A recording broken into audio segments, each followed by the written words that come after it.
After 11 years of existence, the United Nations Programme of Action on Small Arms and Light Weapons has reached its crossroads. And because it is not a binding instrument, states have no legal obligation to implement them. They are voluntary in nature. And as a consequence of that, one doesn't necessarily get the degree of urgency required for implementation. But having said all of that, I believe part of the problem has to do with capacity. The program of action calls upon states to pass legislation and to establish administrative and other procedures to give effect or to implement the program of action nationally. A number of countries do not have the capacity, some developing states, for example, to report adequately as to what they have done. The legislative drafts men or women to help draft the legislation for the enactment by the national parliaments and so on. We've made much progress, but on the other hand, I think the problem is certainly very much continues to be on the international agenda. One would hope from a meeting such as this that you could feel in the course of the meeting a little more passion about why we're doing this. When the program of action was developed and came into being in 2001, there was consensus on what is in the document, but there certainly states were in very different places in terms of their understanding, the reality of those issues for them, their own countries.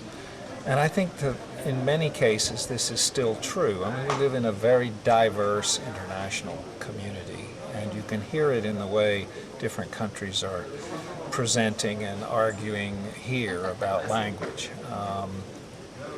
And the levels of commitment are very, very different. Some want to go a lot faster and some want to go a lot slower. And that's just the nature of our makeup as an international political system. It's disappointing to people who really understand the nature of the problem on the ground and see that much greater international cooperation and commitment would be valuable. A few civil society organizations are quick to remind delegates of the essence of the conference, considering the humanitarian impact of small arms and light weapons.